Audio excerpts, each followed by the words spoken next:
ಎಲ್ಲರಿಗೂ ನಮ್ಮ ಕಡಲ್ ಕಿಚನ್ಗೆ ಸ್ವಾಗತ. ಇವತ್ತಿನ ಸ್ಪೆಷಲ್ ಒತ್ತು ಶಾವಿಗೆ ಮತ್ತು ರಸಾಯನ. ಈ ದಿನ ನಾವು ಶಾವಿಗೆ ಮಾತ್ರ ಮಾಡುವ ವಿಧಾನ ತೋರಿಸ್ತಾ ಇದ್ದೇವೆ. ನೆಕ್ಸ್ಟ್ ವಿಡಿಯೋದಲ್ಲಿ ನಾವು ರಸಾಯನವನ್ನು ಮಾಡುವ ವಿಧಾನವನ್ನು ತೋರಿಸ್ತೇವೆ. ಇದು ಮೊದಲಿಗೆ ಈಗ 3 ಲೋಟ ಅಕ್ಕಿಯನ್ನು ತೆಗೆದುಕೊಂಡಿದ್ದೇನೆ ನಾನು.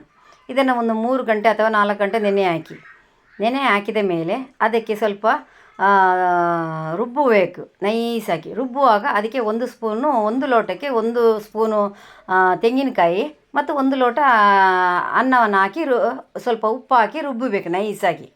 ರುಬ್ಬಿದ ಮೇಲೆ ಬಾಣಲೆಯಲ್ಲಿ ಸ್ವಲ್ಪ ಕೊಬ್ಬರಿ ಎಣ್ಣೆಯನ್ನು, ನೀವು ಯಾವುದು ಬೇರೆ ಎಣ್ಣೆ ಹಾಕೋದಾದರೆ ಹಾಕ್ಬೋದು, ನಾವು ಕೊಬ್ಬರಿ ಎಣ್ಣೆಯನ್ನು ಯೂಸ್ ಮಾಡ್ತೇವೆ. ಅದನ್ನು ಹಾಕಿ ಕೊಬ್ಬರಿ ಎಣ್ಣೆ ಹಾಕಿ ಆಮೇಲೆ ಈ ರುಬ್ಬಿರುವ ಸಂಪುಣವನ್ನು ಹಾಕಿ ನಿಧಾನವಾಗಿ ತಿರುಗಿಸ್ತಾ ಇರಬೇಕು. ನಿಧಾನವಾಗಿ ತಿರುಗಿಸಿದ ಮೇಲೆ ಅದು ಗಟ್ಟಿಯಾಗ್ತಾ ಬರ್ತದೆ. ಗಟ್ಟಿಯಾಗಿ ತುಂಬ ಫುಲ್ ಗಟ್ಟಿ ಮಾಡೋದಲ್ಲ, ಸುಮಾರಾಗಿ ಗಟ್ಟಿಯಾದ ಮೇಲೆ ಅದನ್ನು ಕೆಳಗಿಳಿಸ್ಬೇಕು, ಸ್ಟಾಪ್ ಮಾಡಬೇಕು. ಆಮೇಲೆ ಅದನ್ನು ಸ್ವಲ್ಪ ಮೆತ್ತಗೆ ಆಗುವ ಹಾಗೆ ಸ್ವಲ್ಪ ಅದನ್ನು ಮೆದುವಾಗಿ ಚಪಾತಿ ಹಿಟ್ಟಿನಾಗೆ ಕಲಿಸ್ಬೇಕು. ಅದನ್ನು ಒತ್ತಬೇಕು.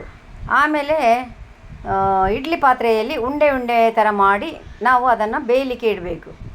ಉಂಡೆ ಮಾಡಿ ಆದಮೇಲೆ ಈಗ ನಾವು ಇಡ್ಲಿ ಪಾತ್ರೆಯಲ್ಲಿ ಬೆಂದಿರುವ ಹಿಟ್ಟು ಇದೆ.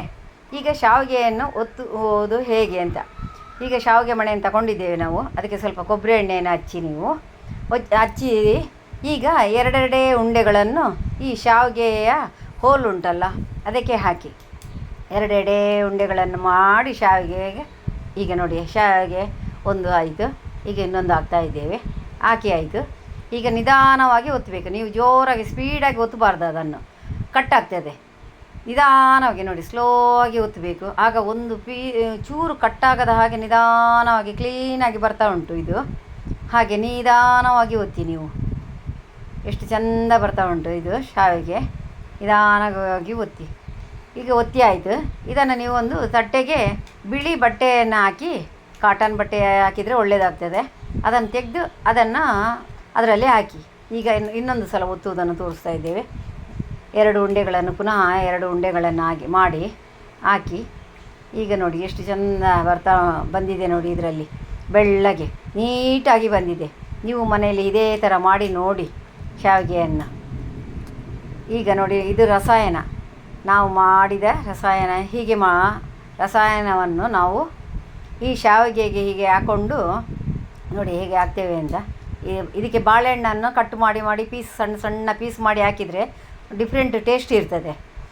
ಈಗ ಈ ಶಾವಿಗೆಗೆ ರಸಾಯನ ಹೀಗೆ ಹಾಕ್ಕೊಂಡು ನೀವು ಮನೆಯಲ್ಲಿ ಎಲ್ಲರೂ ತಿನ್ನಬೇಕು. ನೋಡಿ, ಟೇಸ್ಟ್ ನೋಡಿ ಹೇಗೆ ಉಂಟಂತ ಕಾಮೆಂಟ್ ಮಾಡಿ. ಪ್ಲೀಸ್ ಲೈಕ್ ಮಾಡಿ, ಸಬ್ಸ್ಕ್ರೈಬ್ ಮಾಡಿ ಮತ್ತು ಕಾಮೆಂಟ್ ಮಾಡಿ. ಮರೆಯದೆ ಶೇರ್ ಮಾಡಿ, ಎಲ್ಲರಿಗೂ ತಿಳಿಸಿ.